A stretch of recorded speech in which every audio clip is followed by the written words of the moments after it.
अब सीधा रुख कर लेते हैं खबरों की ओर। खबर अब आपको कानपुर से बता रहे हैं, जहां दौरे पर हैं आरएसएस प्रमुख मोहन भागवत। केशव कुंज का मोहन भागवत ने लोकार्पण किया है। अफीम कोठी क्षेत्र में बना है नया केशव कुंज। दीप प्रज्वलन के साथ कार्यक्रम की शुरुआत हुई है। भारत माता के चित्र पर दीप प्रज्वलित किया है मोहन भागवत ने। कानपुर से अहम जानकारी आपको दे रहे हैं। अफीम कोठी क्षेत्र में बना है नया केशव कुंज। कानपुर दौरे पर हैं आरएसएस प्रमुख मोहन भागवत और इस दौरान बड़ी संख्या में प्रबुद्ध वर्ग को संबोधित भी किया है मोहन भागवत ने। आपको बता दें 15 और 16 अप्रैल को संघ के 6 आयाम में सेवा विभाग के कार्यकर्ताओं के साथ उनकी बैठक भी होगी। कानपुर से अहम जानकारी आपको दे रहे हैं। आरएसएस प्रमुख मोहन भागवत का दूसरे दिन का आज दौरा है। अफीम कोठी क्षेत्र में नया केशव कुंज बना है, जिसका लोकार्पण किया है।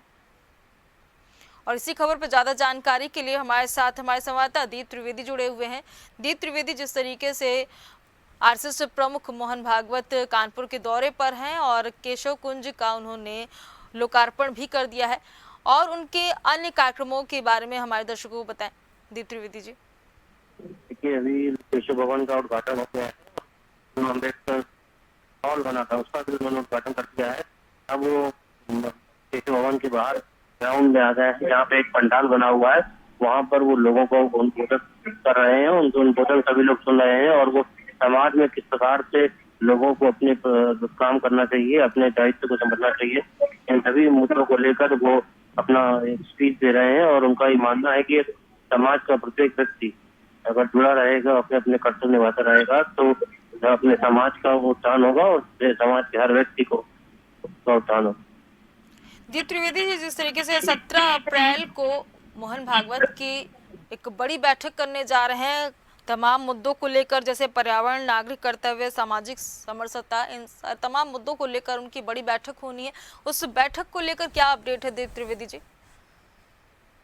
16 अप्रैल को उनकी 2 शाखाएं अलग अलग होनी है, जिन शाखाओं में वो अपने जो संघ के पदाधिकारी हैं, संघ के जो कार्यकर्ता हैं, उनका वो संबोधित करेंगे। कोला नगर और निराल नगर में ये शाखाएं होंगी। और उसके अलावा केशव भवन जिसका उद्घाटन में आए हैं, उसमें भी वो अलग अलग तरीके से बैठकें चलती रहेंगी। रोजाना 13 से 17 तक वो उनके प्रवास के दौरान की बैठकें होंगी। अम्बेडकर जो भवन, अम्बेडकर जो हॉल बना है, वहाँ पे भी वो जमीन में बैठ के संघ के कार्यकर्ताओं के साथ बैठक करेंगे और समाज में किस प्रकार से आगे काम करना है और समाज को किस प्रकार से आगे ले जाना, इन सभी मुद्दों पर चर्चा होगी।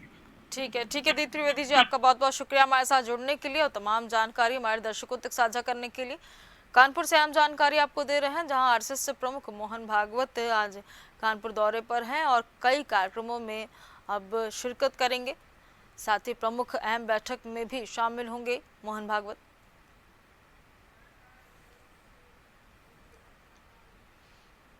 स्थान पर आया हूँ,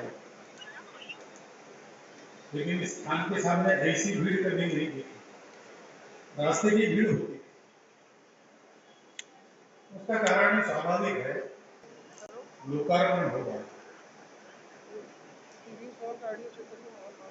संघ का काम केवल संघ का काम नहीं, समाज का काम है। पूरे समाज को ये काम करना चाहिए, अपने स्वयं के लिए, अपने देश के लिए, समाज के एक एक व्यक्ति और परिवार के। दुनिया में कहीं भी, किसी भी देश में समाज जब इस काम को करता है, तो उसका प्रत्येक व्यक्ति, प्रत्येक परिवार सुखी होता है। समाज के नाते समाज भी सुखी, प्रतिष्ठित, सुरक्षित होता है। इसके लिए पहले प्रारंभ करना पड़ता है, और प्रारंभ करने वाले अलग दिखाई देते हैं, क्योंकि बाकी समाज नहीं करता, वो लोग करते हैं। इसलिए शुरू में वो काम उनका माना जाता है जो कर रहे हैं, लेकिन काम तो ये समाज का है। जैसे कोई स्कूटर, मोटरसाइकिल शुरू करना है, मोटर कार शुरू करनी है, तो चलना तो उसका काम है, उस पूरे मशीन का काम है, लेकिन उसमें एक स्टार्टर होता है। स्टार्टर सा एक प्रकार होता है चाबी घुमाकर स्टार्ट करना, दूसरा प्रकार होता है किक लगाकर स्टार्ट करना। तो पहले तो वो स्टार्टर ही काम करता है, लेकिन बाद में पूरा मशीन चलता है। ऐसे अपना समाज, इसका प्रत्येक व्यक्ति, प्रत्येक परिवार सुखी, सुरक्षित, निरामय बने, अपना कर्तव्य करे और पूरा समाज सुखी, सुरक्षित, प्रतिष्ठित हो, जिससे विश्व की आवश्यकताओं को पूरा करने का उसका सामर्थ्य बने और वो वैसा करे।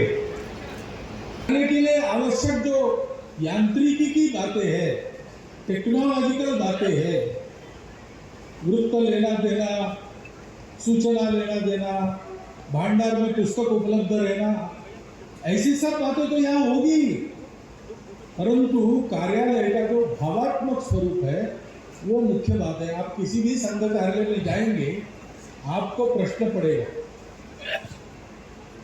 कि ये संघ का ऑफिस है क्या? ऑफिस जैसा यहाँ कुछ दिखता नहीं, ये तो ज्यादा किसी हॉस्टल जैसा दिखता है या घर जैसा दिखता है।